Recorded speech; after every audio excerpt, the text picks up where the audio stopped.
And good afternoon, everyone. My name is Frank Reedy.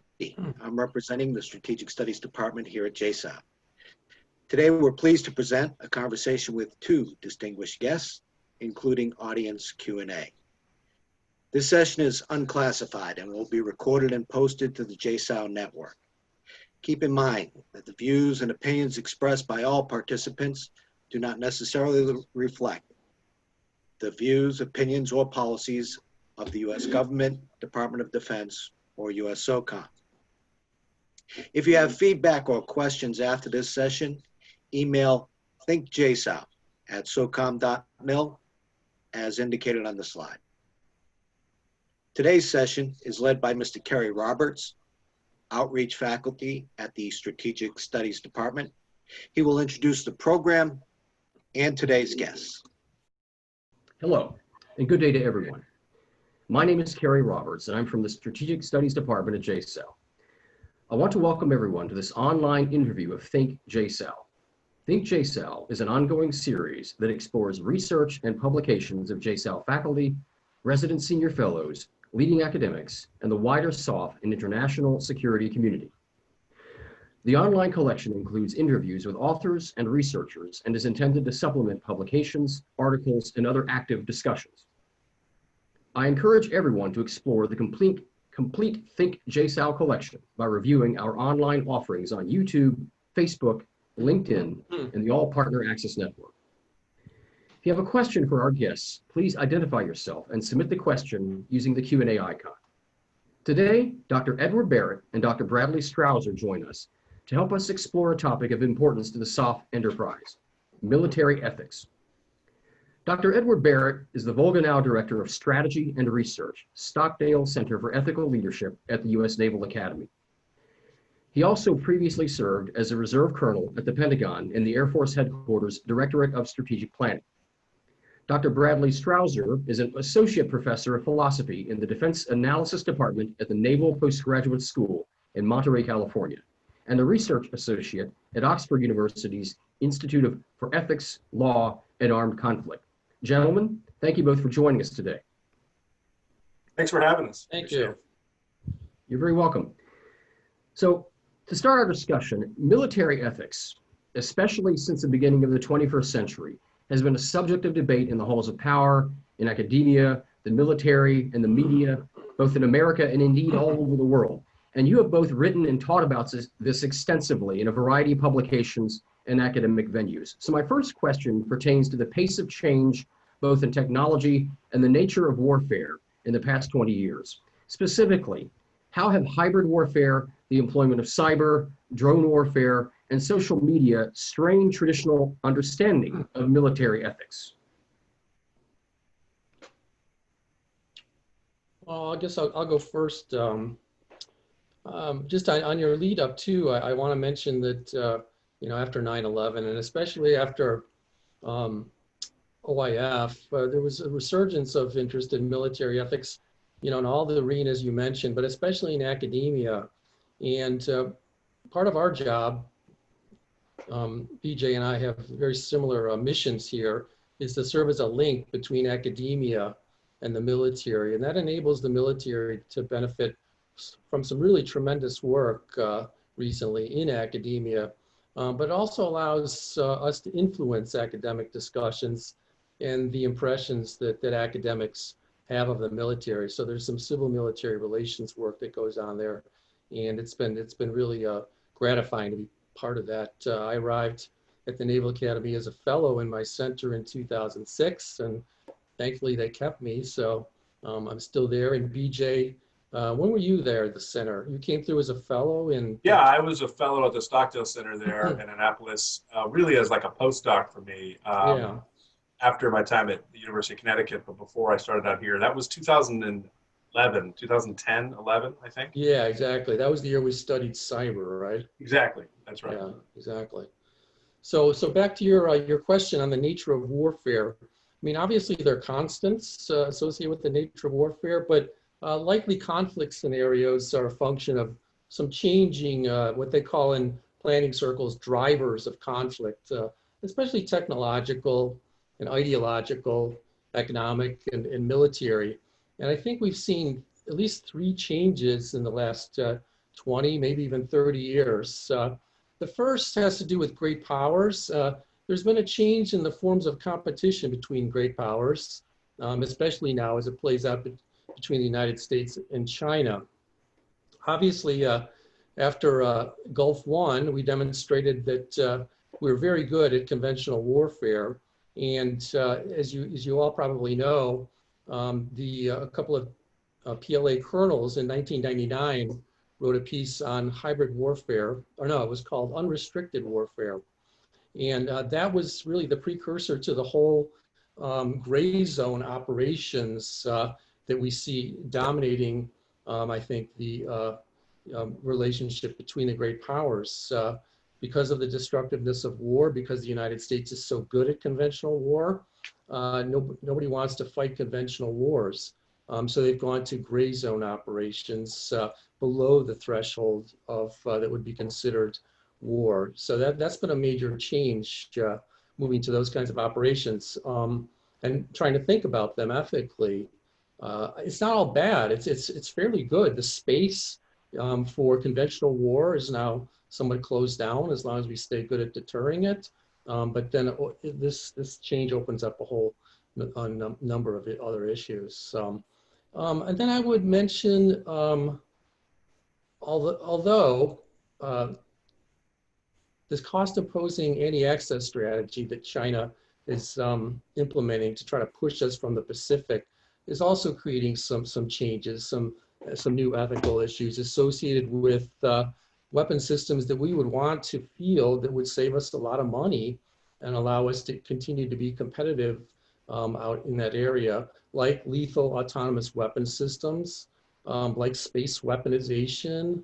And so those issues have been introduced because of that situation and the budget, the worsening budget crisis in the United States, which is just going to get worse in part because of all the entitlements they're going to be coming due and because of this pandemic.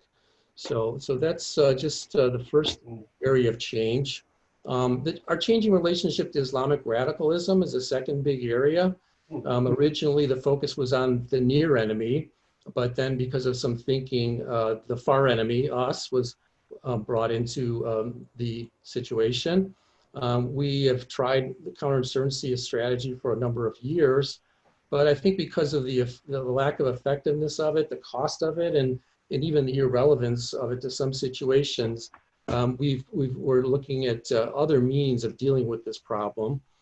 So that area of the fight, if you want to call it that, has brought up issues of interrogational torture, targeted killing, the use of drones, anticipatory self-defense, and even the possible use of nuclear weapons for counterproliferation purposes. And then finally, there's been a change in our relationship to civil wars. Those were once seen as the purview of individual states. Sovereignty was sacrosanct, but because of human rights have been seen as more important, and because of increases in transparency, gradually the conversation has shifted to humanitarian intervention, in some cases not only permitted, but also required. And then adding to those concerns are just self-interested concerns about the effects of civil wars, like refugees, like failed states and their relationships to terrorists. And I think coming down the pike too, aid to liberal democratic rebels and also proxy groups too. So that situation opens up a whole host of other issues that I just mentioned. Adding to those would be probably private military contractors, which might be useful in those scenarios. So those are the 3 scenarios I see. The effect of these changes on the work of military ethics, it's forced military ethicists to return to old issues like assassination, preventive war, civil wars. It's also forcing us to apply the old ideas to new issues like drones, cyber, lethal autonomous weapon systems, for example. It's creating some new, totally new issues though, So how do you apply the just war criteria to sublethal gray zone operations? I think you can use some of the basic concepts like the rights forfeiture to think about this, but it has to be finessed. And then finally, the human enhancement issue, which I didn't mention in the context of our competition with great powers, that requires a whole different paradigm, a virtue ethics paradigm to analyze. So that's just a kind of a long answer to your question. Some of the changes involving great powers, Islamic radicals in Civil War situations, and we've got a lot of work to do. Yeah, no, we do. Great stuff, and a lot of stuff mentioned there. I may hit on a couple of those things and respond to a couple of points you made, but just back to Carrie, how you started this idea that really across the 21st century, military ethics has kind of increased in importance, I think it's fair to say, in the dialogue and conversations in all these different sectors. Ed's absolutely right.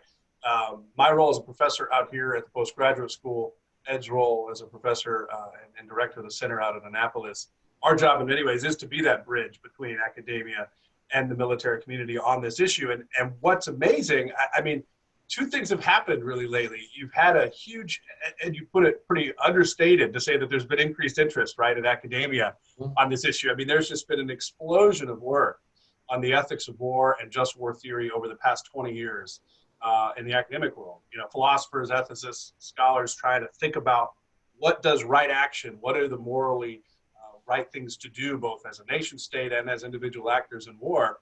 That whole topic has just blown up over the past 20 years. At the same time, we've seen incredible changes, like you mentioned, Carrie, in the actual way war is carried out because of all the new technological developments and also other elements of changing nature of warfare, like Ed hit on. It's not really conventional warfare anymore. Special operations is the new normal kind of a thing. So that's all happened in tandem.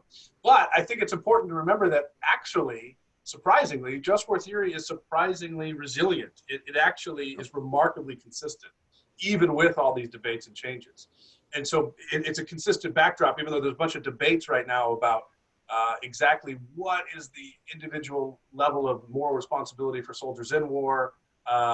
Is there really a breakdown perhaps between the distinction between what's known as jus in bello, that's morally how should you behave in war, versus jus ad bellum, how do we go to war? There's a huge debate over really how separate can we keep those questions.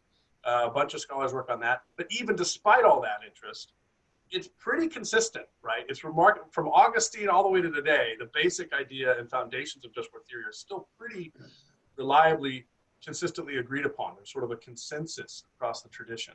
And what's been amazing is to see, I think, if you look like from, say, Vietnam to now, or maybe even late post-Vietnam, think just like the past 40 years of modern warfare for the United States, you've seen an increasing prominence, really, of the attention paid to and the care with which we construct our operational missions and our rules of engagement and other ways that we do war fighting now. There's been increased care, really an unstoppable trend of being ever more and more judicious in war and really being more and more careful to the strictures of just war theory and the way that we believe it rightly should constrain us. Now, you can argue, why has that been the case? And there's a lot of reasons. I think, of course, this is good news. It's a moral improvement. The better that we are being as the just warfighter and trying to fight war the right way, I believe that's just the right thing to do, right, as our country.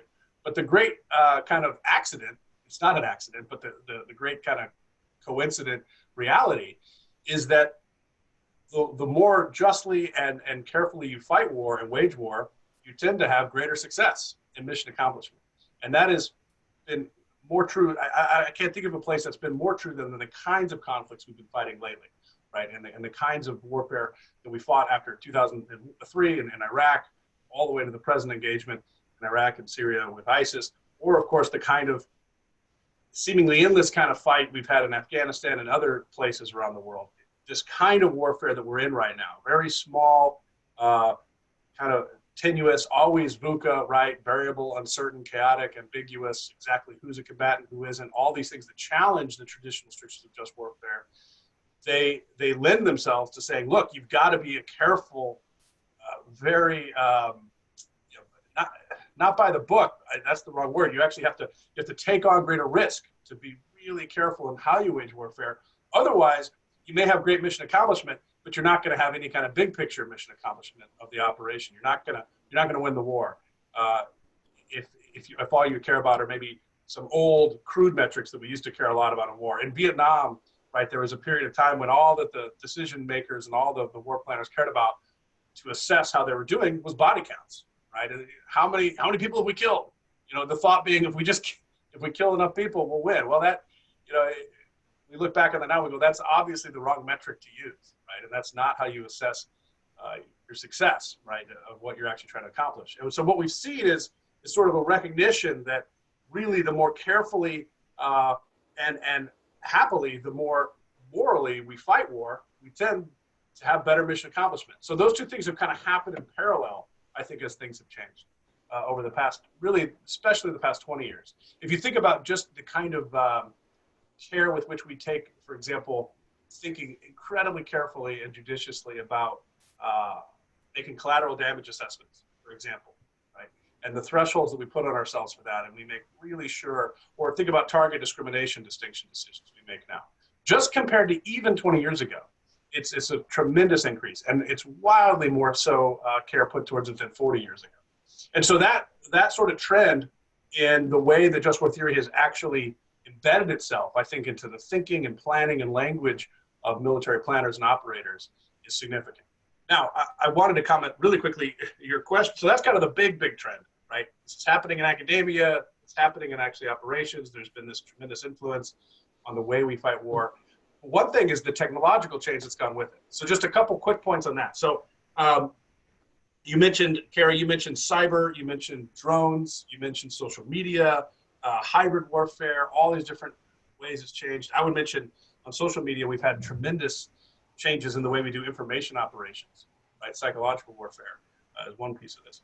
But on every single one of these areas where we've had technological or kind of means of warfare change, I think there's two points I'd want to make. One is that I think the traditional understanding in the broadest terms of how we understand the morality of warfighting and military ethics, I don't think it's fundamentally changed. I think it's the same basic way you should approach it. I think the new technological changes and advancements, they don't change anything fundamental, but they kind of do two perhaps paradoxical things.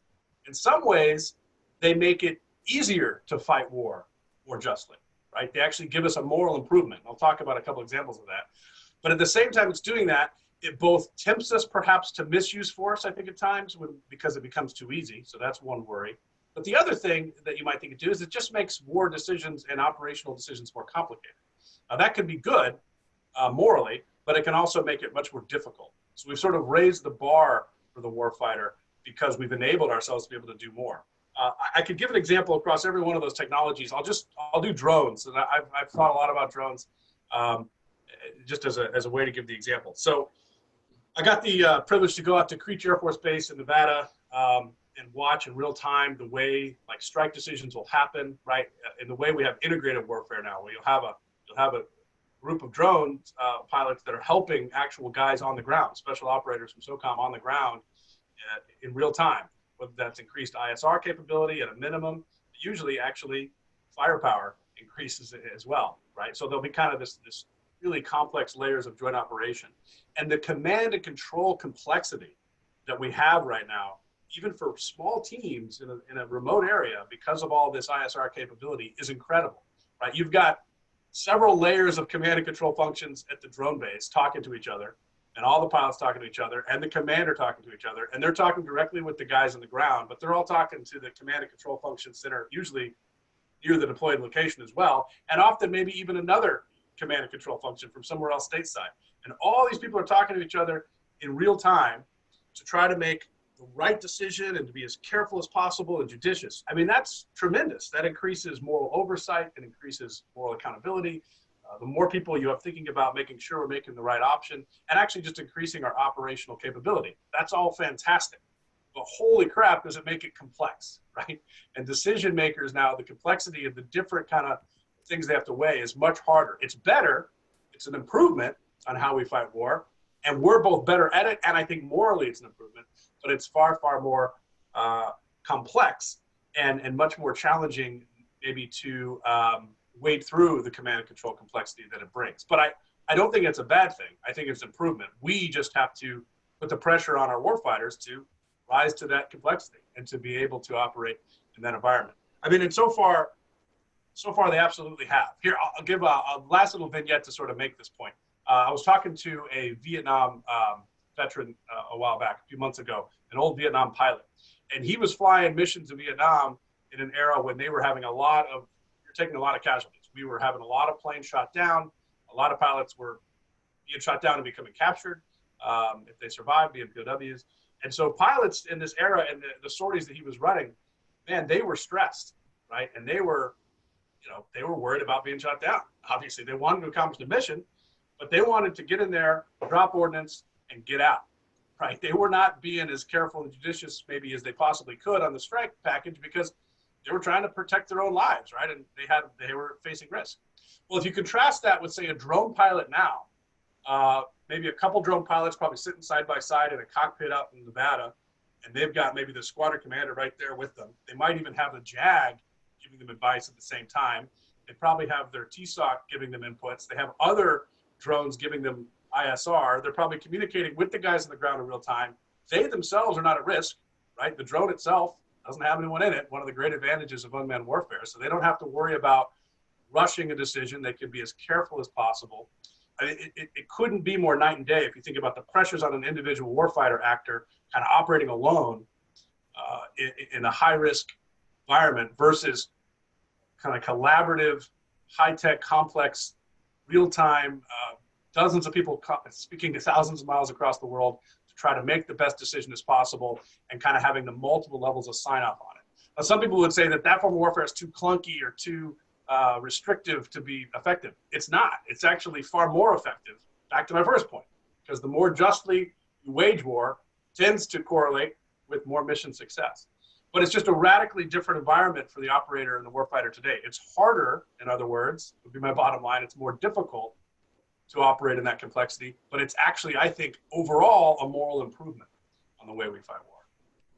Okay, all right, gentlemen, that's quite an introduction there. We covered a lot of topics, and that was a very, all-encompassing question. So I'd like to pivot off a point you made about the impact on small teams and how it can adversely or positively affect the strategic level when it comes to military ethics. So my next question is, SEALs and the Army Special Forces typically operate in small teams while deployed, yet their operations often have strategic implications. With regard to soft forces, deployed globally, and then with command and control that can be geographically separated, which you just touched on, how can tension develop between perspectives on military ethics from the tactical level through the regional and the strategic level? Yeah, that's another big question. Ed, do you want to dive in on that one first, or do you want me to take a step? Yeah, I mean, that question actually, initially it reminds me of some work in civil military relations. So Samuel Huntington had this notion of objective control, which established that there's a division of labor based on competencies between the civilians and the military. Civilians were good at the strategic issues and let the military handle the operational tactical. Now, Elliot Cohen, revised that. He said that because wartime decisions can affect grand strategy and they can have political implications, he thought that the civilian control should extend into conflicts, so the military should be less independent. But even if you reject Cohen's solution, it's really hard to refute his argument about the effects of tactical decisions in both their operational and their moral aspects. Because of increased transparency and sensitivity to human rights, domestically and globally, it just means that there are more reasons to act morally than ever, which BJ was getting into. We should act morally not only because doing so respects rights for their own sake and affects the character of the actor in a good way, maintains their character, but also because these decisions affect civil military relations, and more globally, they affect our soft power. So that's that the effects of these decisions are very grand. Unfortunately, though, special forces are always operating in really morally challenging environments. They're in actual combat. They're in very small groups, loyal to each other, and they're in a very weak legal environment. They're separated from command and control, and then just adding to this, high op tempo means that there's really less time for character development, and also there might be a moral numbing of a certain sort. Michael Ignatieff talked about moral numbing in the context of drones, and I don't think his argument was ultimately that satisfying, but I think there's been a different kind of moral numbing going on, especially within the special forces. They're killing year after year after year, and that can tend to numb a person, how could it not, to the nature of what they're doing. And so when you combine all of this, these tactical concerns can easily override the strategic, which are very important to consider.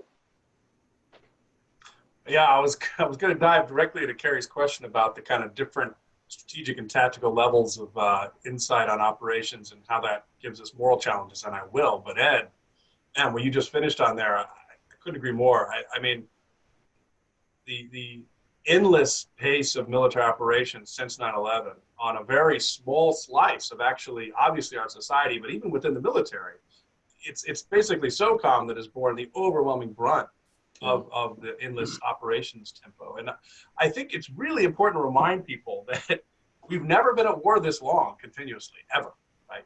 In U.S. and modern military history, we've never had an organizational force of anywhere the size and complexity of the U.S. DoD, be it continuous, usually multiple overlapping warfare for going on 20 years now. And it's crazy. The way I try to remind myself of just how radically different this is just to go back and think about the paces of some of our even modern conflicts. There's usually buildup. There's a lot of war fighting and maybe a high intensity, kind of more traditional war environment. If you think of a little bit of the early years of 2003, 4, 5 in Iraq, they felt more like that, right? I mean, every night on the news, you're hearing about some losses or some particular battles, and that may wage for a while. But then usually there's a drawdown period, and then there's a stretch where the U.S. military is just effectively not actively at war. We haven't had that, for 20 years.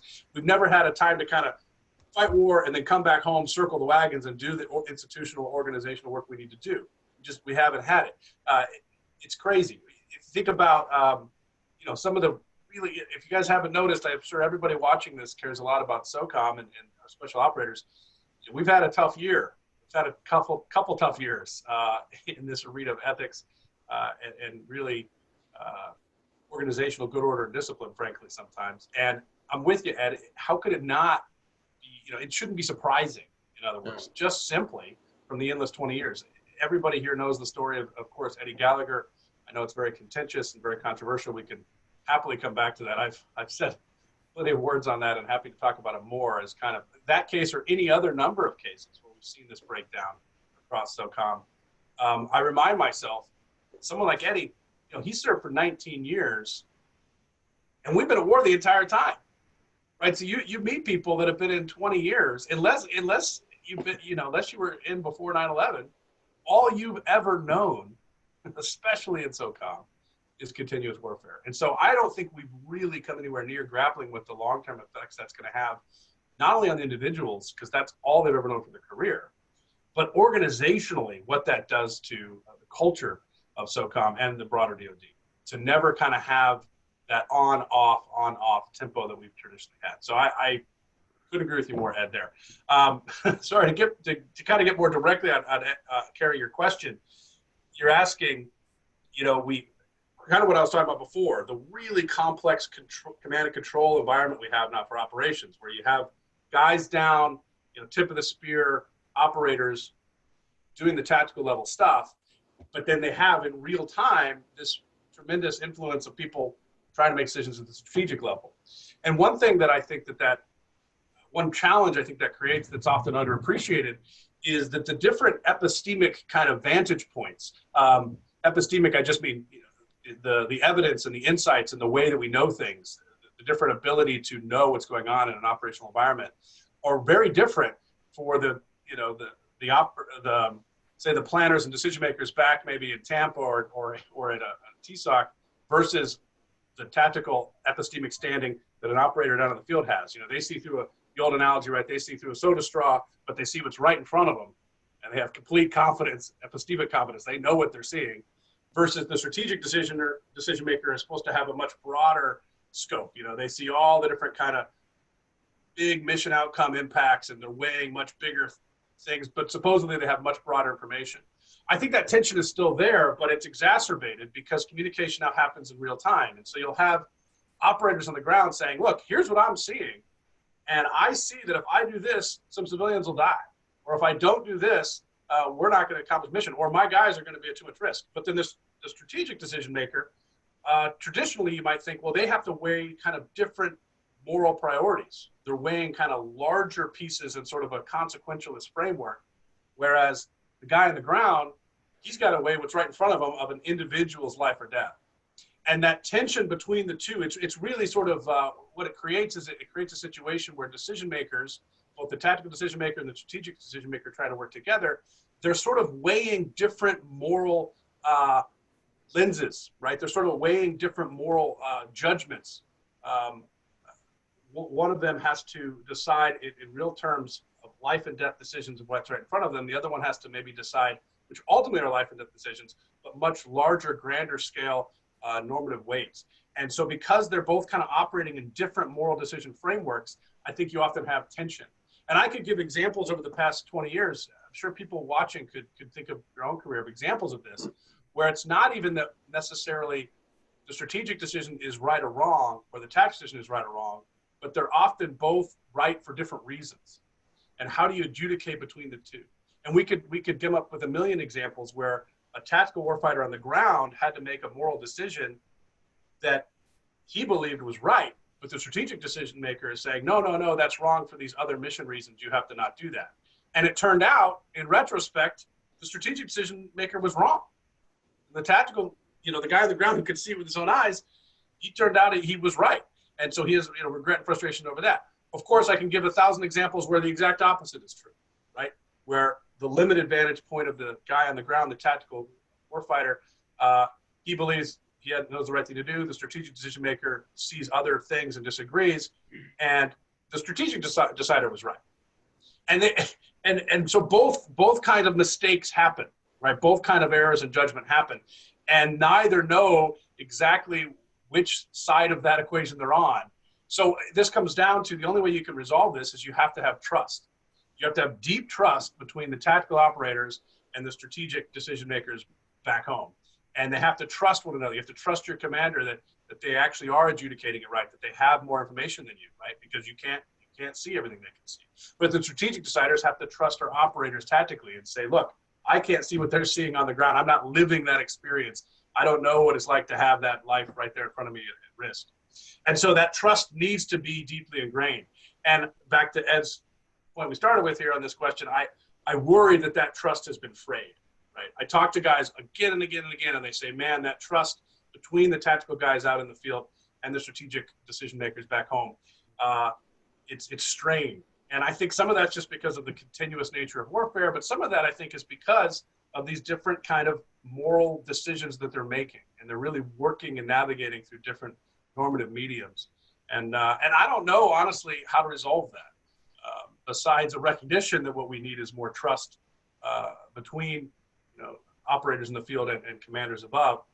But that's something that can only be built and earned, right? You can't just tell your guys to trust one another. They have to prove it. So I don't know. I think we have a long way to go on this, and I think this kind of tension is probably one of the biggest facing SOCOM today. Yeah. Well, I'd like to segue on that comment you made about trust into my next question, Dr. Strawser, if I could. So we fleshed out the dimensions of this debate on military ethics pretty well, these first two questions. My next question has to do with the recent USOCOM comprehensive review. It was mandated by the CG. There was a review team and an advisory team, and it focused on 5 key areas. Number 1, force employment. 2, force accountability. 3, leader development. 4, force structure. And 5, assessment and selection. So the review team determined that a USOCOM culture existed that overly focused on force employment and mission accomplishment for all the reasons we've already discussed about being continuously at war for the past 20 years. And it led to such that situations developed where ethics were compromised, misconduct occurred at the individual and the team level. So my question is, how do leaders, NCOs, and officers throughout the chain of command identify and mitigate risk from potential corruption of everyday ethics? Yeah, it's funny you use the phrase everyday ethics, right? Yeah. I know that they use that phrase, I think, a bit in the report as well. I read the report, of course, carefully. I'm sure most people watching got a look at it. In fact, we might have some people who worked on the report watching right now. Thanks for your guys' hard work on that. I think that the comprehensive review definitely, it did identify key areas we have to work on. I don't disagree with any of those. Sometimes I worry that the review may have missed some of the broader cultural questions that undergird each one of those issues, right? That are broader, I think, even than SOCOM's culture, to be frank. I think, and Ed, I don't know what you think about this, but I think we forget sometimes that our military cultures and subcultures, like in SOCOM, they're also part of the broader American cultural environment, right? That we are, our military is a product of our broader society. And I think we're actually seeing some real cultural challenges in our societal narratives about how we, in our relationship to our military, use our military, how we expect our military to behave and fight war on our behalf. I think we're seeing some challenges there that bleed over to cultural narrative debates and challenges within the SOCOM community. That sounds really abstract, so maybe let me explain what I mean. I think that when I have it here in front of me, when the review says this phrase that there's been an over focus, right, or a bias towards employment, which has prompted a breakdown, which disrupted soft leadership. People are like, what does that mean? Well, I've talked to a lot of guys. I think I know what the review is trying to say, and I think a lot of people know what it means. It's sort of there's an intense focus on wanting to be where the action is, right? You want to be in the theater, and you want to be fighting the war, and you want to be, whether this is Army SOF, whether this is NSW, AFSOP, MARSOC, all the different operator communities we have as part of SOCOM, there is sort of a trend towards, the reason I'm in SOCOM is I want to be in the fight, which is great, right? Thank God, right, for that. But an over focus perhaps on wanting to have force employment rather than maybe using discretion to be more judicious and being that quiet professional maybe has been a bit lost or challenged. And I want to talk about why that's happened and what's sort of the cultural ramifications across organizational culture, but really across DoD culture that's pushed this. And here's one stab at it. I'm not going to say this is a complete answer, but I think that there's a challenge right now in U.S. understanding of military as professionals. The idea of a profession is an old classic idea. Professions are supposed to be sort of this special designated role within society. Think of doctors, they're professionals, clergy, classic profession, lawyers are a classic profession.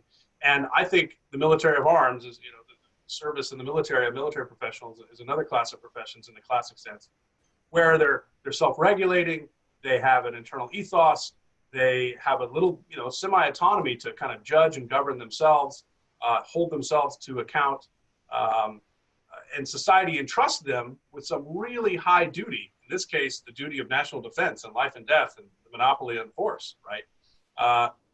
In exchange, sort of in a trusted trade-off, in exchange that there's an understanding that you're going to hold yourselves to the highest standards within that profession and hold yourselves to account. We feel this way with lawyers, we do this with doctors, I think we do it with military professions. And in SOCOM, and especially in the SEAL community and NSW, there used to be sort of this really dominant narrative of the quiet professional, right? That we do really hard jobs, we're the best in the world at it, we take that risk onto ourselves to carry out those missions. We kill when we need to kill, but we kill in the right way. And we're kind of this incredible weapon of force for the United States defense and security, but we do so quietly, without a lot of fanfare, right? Without a lot of big public hoopla. Most Americans will never know my name kind of an attitude. I'm just going to be that quiet professional.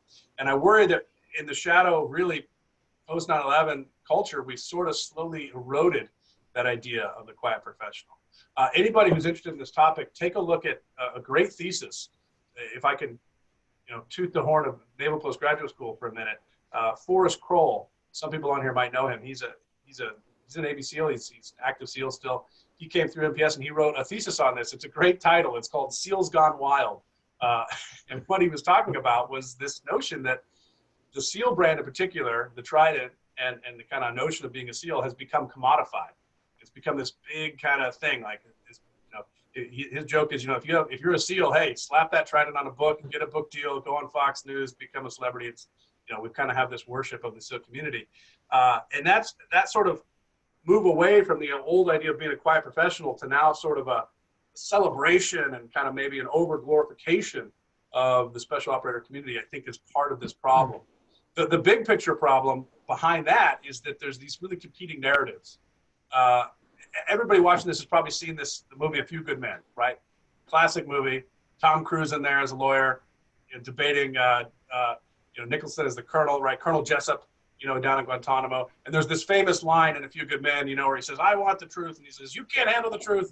And he goes off in this diatribe about how, really, you want us out there, on that line. You need us on that line. You want us to do those kind of rough, scary, bad things, and then look the other way and say, "Oh, thanks for doing that thing," and we don't ask why.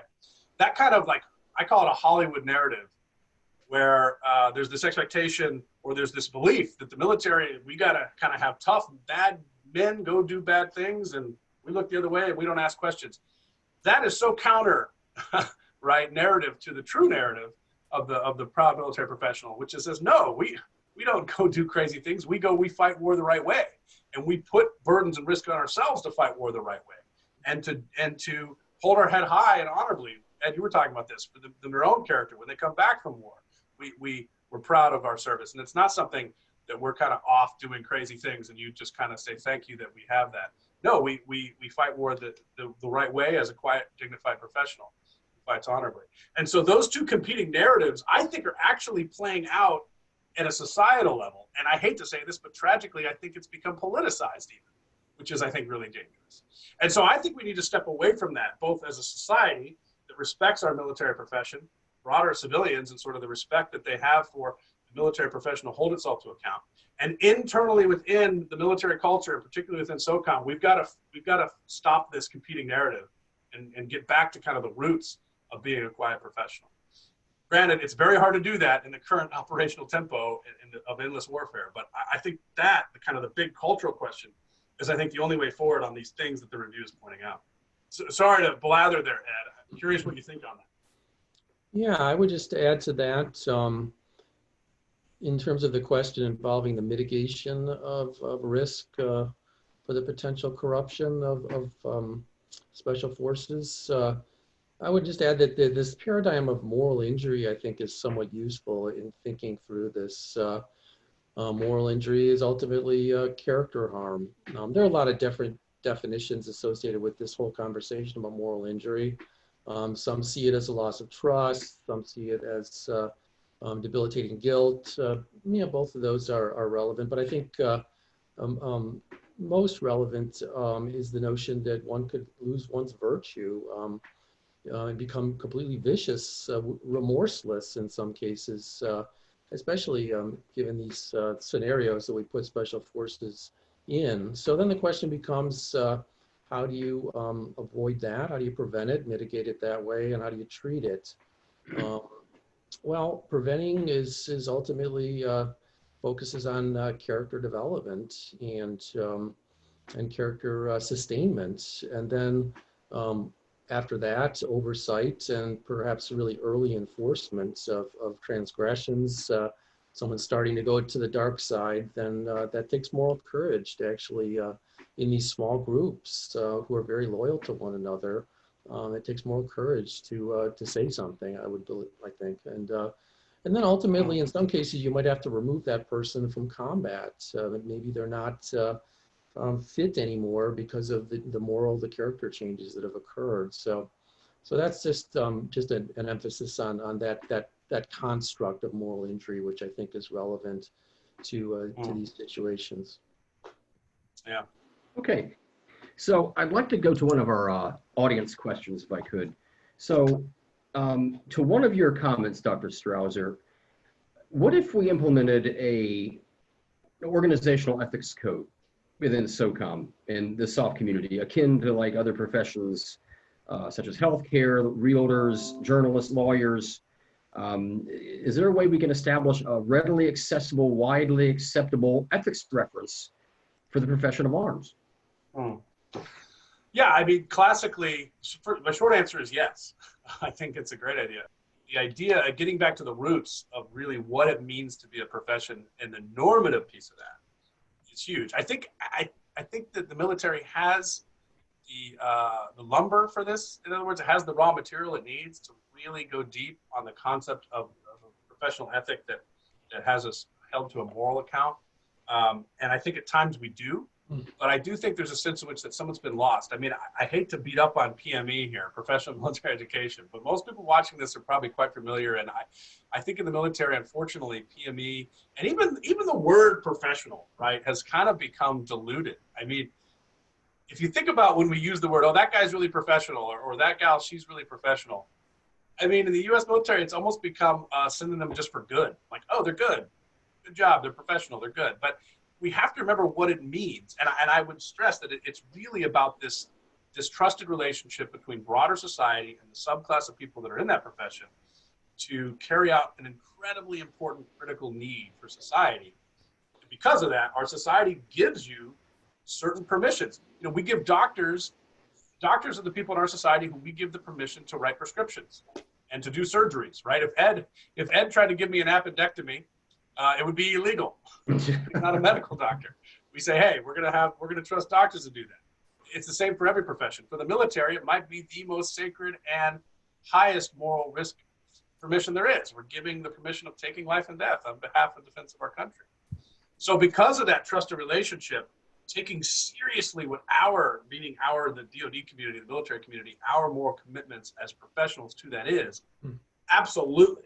I think we need to do a better job of that. And I hate to beat up on PME. Sorry, this is maybe to remind my views, maybe don't reflect the DoD's, but I think that a lot of professional military education we have right now misses the boat on that. And it becomes very dry and not very inspiring or reminding us really what that core ethic is. So Amelia, yes, I think we need to go deep on kind of professional military ethics as an organizational ethical code, maybe perhaps specifically within SOCOM itself, kind of a special operators ethical code, and really develop that. But we've got to do it the right way.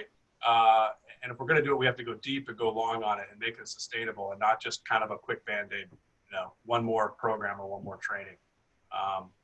Yeah, but again, for that to really work, you're going to have to kind of challenge the whole culture of SOCOM for that to be something that's deeply embraced at every level. But I think we can get there. And I think you are seeing some movements towards that.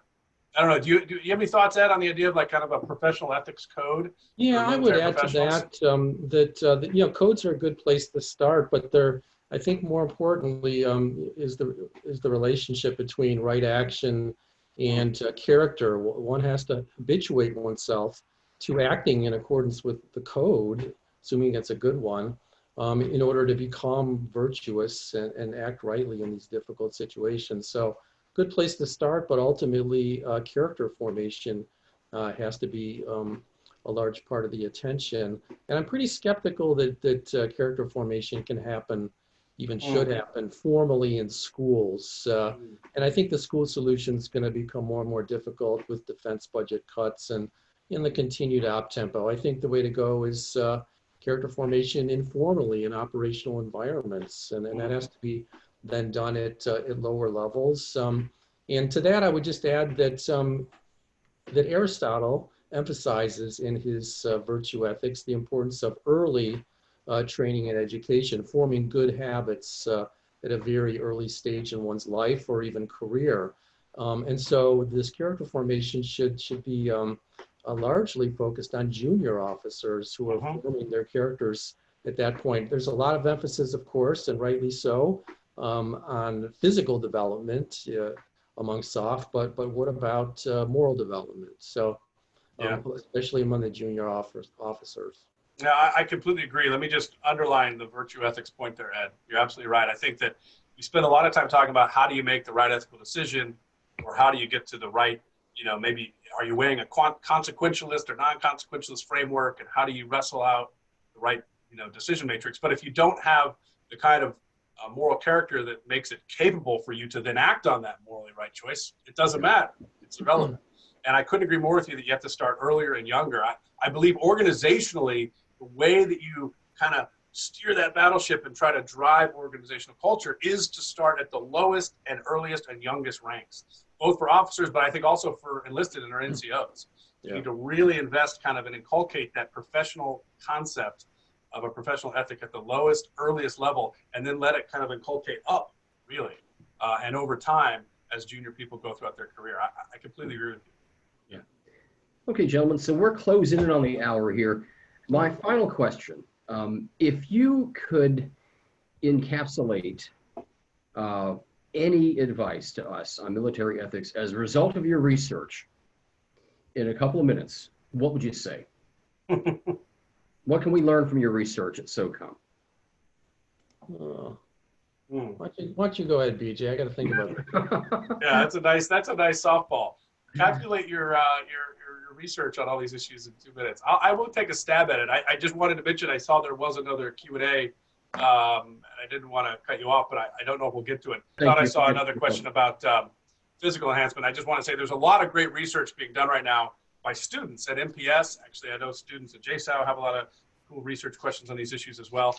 And one thing I'd encourage everybody to do is go look at some of the thesis research coming out I'll be proud here from the Defense Analysis Department at MPS. We have a lot of research driven by operators, active duty operators who are at MPS doing research on these questions for their master's degree or doctoral studies here. And some of these very specific questions that are being asked today, sometimes there's whole thesis written just on that particular topic. And that's the case for a couple of the questions I see coming up. It's a big question. I guess I would suggest the following. I've done a lot of research on the ethics of new emerging technology, whether that's drones, cyber, other ways technology is changing the way you fight warfare. And for me, if I was going to bottom line it, I would say that technology is never neutral. That's a mistake. It's a mistake to think that, it's just a tool, and then however we use the tool is how we use the tool, for good or for ill. Yes, that's true. Every tool can be used for good or evil, and it can improve our ability to behave justly or tempt us to behave more unjustly. But it's not neutral. When you insert a new technology into a complex social environment, which our military forces are, it's going to disrupt a variety of decision processes in ways that we couldn't predict, whether that's changing the command and control function like we talked about earlier, whether that's perhaps changing our risk calculus that we want to take or don't want to take. And so the more we can realize that technology is not just some neutral tool, that it's going to impact our ability to make decisions, sometimes for better, sometimes for worse, and just sort of be hyper aware of that and look inward and see how it's affecting and changing us, the better. So that's sort of like a big meta point across all technological change. I think sometimes we poo-poo the cultural impacts that technology has on us. But I actually am an optimist. I think that technological change enables us to fight war more justly on the whole when we use it right. The only other quick point I would say from my research more recently I've been doing with SOCOM is a distinction that I like to make between moral reasoning, right? How do we think about the moral decisions and moral behavior and moral actions and the different things we do in warfare, moral reasoning, as contrasted with moral motivation, right? And these two things really are different. And I've talked to so many great leaders of SOCOM that are like, hey man, why can't we just have people do the right thing and follow ROEs or not do some of these tragic things that we've had happen and that have been all over the press. And I say, well, look, trying to control moral behavior, I mean, that's compliance briefings, right? That's saying, hey, here's the rules and you got to follow them.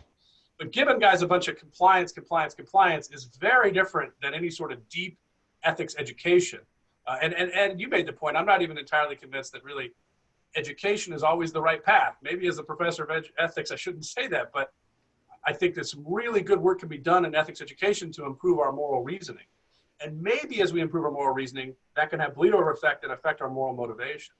But if we don't take seriously the need to develop as kind of a professional capacity, your moral motivation, along with your moral reasoning, the one without the other does nothing. Right? So I would just remind leaders that those two things really are separate tackles that you have to make. And and we have to invest deeply in both. Yeah. So there, I don't know, there's a quick gloss. All right. Ed, what do you think? Yeah, we've since I've been there in 2006, we've done a different topic every year. BJ was there when we looked at cyber issues, and I have a whole list of topics we could talk about and you could benefit from. Every year I've written an executive summary that we send up to the Secretary of Defense and the service chiefs. And so if anybody wants to, any of those reports from the past 10 or 12 years, let me know. I would emphasize, is given the initial typology that I used about future conflict scenarios, that I think the Air Force and Navy are going to be most involved in competition between great powers. So in gray zone operations, it's hard exactly to say what the military is going to do vis-a-vis those, but something. In as much as the military is going to be doing things about those, probably the Air Force and the Navy. And similarly to the deterrence mission out in the Pacific. So I think the soft, though, is going to be in ground forces generally, very involved in this counterterrorism mission ongoing, which in large part has become a targeted killing one, and the Civil War related issues, humanitarian and self-interest based, including aiding rebels and proxy groups. So I would just encourage you to think about, as a SOC community, those issues. So under Islamic radicalism includes targeted killing, anticipatory self-defense, even the use of nuclear weapons for counterproliferation purposes. Some people at the Pentagon are saying we haven't thought enough about nuclear weapons for a long time, and the possibility of using them exists, and we should think a little bit more about some of those ramifications. And then as far as civil wars go, yeah, when are proxy wars just? We don't want to get involved in proxy wars that aren't just, and yeah, there's just a variety of problems associated with them. Dirty hands, reasonable chance of success. So I would encourage you to think as a community more about the ethics of those situations. Okay, so one of our participants has a very specific question. I just want to follow up in the discussion with this. She's asking if there's a library of theses that our SOF officers are writing or publishing, and she thinks this would be a good idea to have access to these resources, because this is problem solving on a lot of concerns within the SOF community at their level. So does such a library exist? Yes. Wow, enthusiastic response.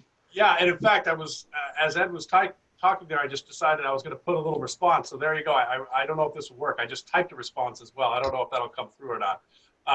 But the library you want to check out is the Dudley Knox Library at the Naval Postgraduate School.